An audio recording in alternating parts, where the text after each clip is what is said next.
নমস্কাৰ বন্ধুসকল, আসাম পুলিচত আবেদন কৰি থোৱা প্ৰাৰ্থীসকললৈ যথেষ্ট সুখবৰ লৈ আহিছোঁ এই ভিডিঅ'ত। যদি আপোনালোকে Assam police AB, UB, SI, commando, grade 4 আদি ভেকেঞ্চিত আবেদন কৰি থৈছিলে তেতিয়াহ'লে যথেষ্ট সুখবৰ আছে। আসাম পুলিচ এবি, ইউবি অৰ্থাৎ কনষ্টেবল আৰু এছআই আৰু গ্ৰেড 4 ভেকেঞ্চি বৃদ্ধি এইকেইদিনতে আবেদন হ'ব পাৰে Assam police AB, UB, constable, SI আৰু গ্ৰেড 4 পদৰ নতুনকৈ।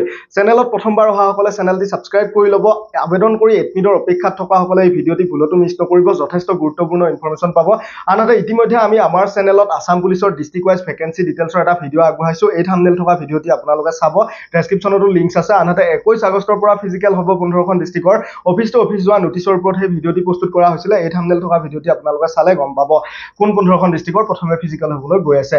এতিয়া আসাম পুলিচৰ ভেকেঞ্চি বৃদ্ধি হ'ব বুলি মুখ্যমন্ত্ৰী মহোদয়ে বহুদিন আগতে সংবাদ মাধ্যমৰ আগত কৈছিলে, যেতিয়া তেওঁ ইলেকশ্যনৰ প্ৰচাৰ চলাই আছিলে তেতিয়া। আৰু মুখ্যমন্ত্ৰী মহোদয়ে যিটো কয় সেইটো কৰে, আপোনালোক সকলোৱে ইতিমধ্যে গমেই পায়। তো 1 লাখ নিযুক্তি দিম বুলি কৈছিলে, প্ৰায় 1 লাখ নিযুক্তি কমপ্লিট হৈছে। অসম পুলিচতে বহুতো কনষ্টেবলৰ নিযুক্তি কিন্তু মুখ্যমন্ত্ৰী মহোদয়ে খুব নিকাভাৱে দিছে, সেই কথাটো আমি সকলোৱে স্বীকাৰ কৰিব লাগিব।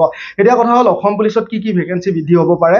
অসম পুলিচত কমাণ্ডো বাহিনীৰ যথেষ্টখিনি ভেকেঞ্চি বৃদ্ধি হ'ব পাৰে, প্ৰায় 1200ৰ পৰা 2100 ভেকেঞ্চি বৃদ্ধি হ'ব পাৰে। টোটেল 4000 ভেকেঞ্চি খালী আছে কমাণ্ডো বাহিনীৰ অসম পুলিচত। আনহাতে এবি ইউবিৰ ভেকেঞ্চি সিমান এটা বৃদ্ধি নহয়, যিহেতু 3945টা ভেকেঞ্চিৰ বৰ্তমান সময়ত আবেদন হৈয়ে গৈছে। তো সেইখিনি ভেকেঞ্চিৰ ফিজিকেল হ'ব।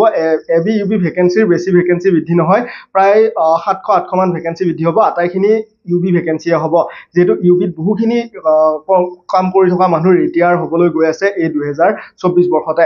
আনহাতে গ্ৰেড 4ত কিছু ভেকেঞ্চি বৃদ্ধি হ'ব। তো এই আটাইখিনি ভেকেঞ্চিৰে কিন্তু 15 আগষ্টৰ আগতে অনলাইন হ'ব, যিহেতু 15 আগষ্টৰ পিছত কি হ'ব, এক্সাম হ'ব, ফিজিকেল হ'ব। যিহেতু পঞ্চায়ত ইলেকশ্যন মুখ্যমন্ত্ৰী মহোদয়ে ডিচেম্বৰত হ'ব বুলি কৈছিলে, আৰু এই বছৰতে সকলোখিনি নিযুক্তি প্ৰক্ৰিয়া শেষ কৰিম বুলি কৈছিলে।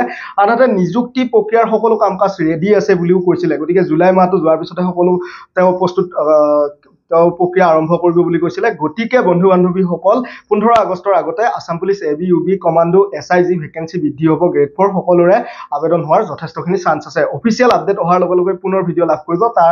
তেতিয়ালৈ চেনেলটি ছাবস্ক্ৰাইব কৰি বেল আইকনটো প্ৰেছ কৰি থ'ব, যাতে আমি ভিডিঅ' দিলে আপোনালোকে তথ্য লাভ কৰে। ধন্যবাদ। জয় আই অসম, জয় হিন্দ।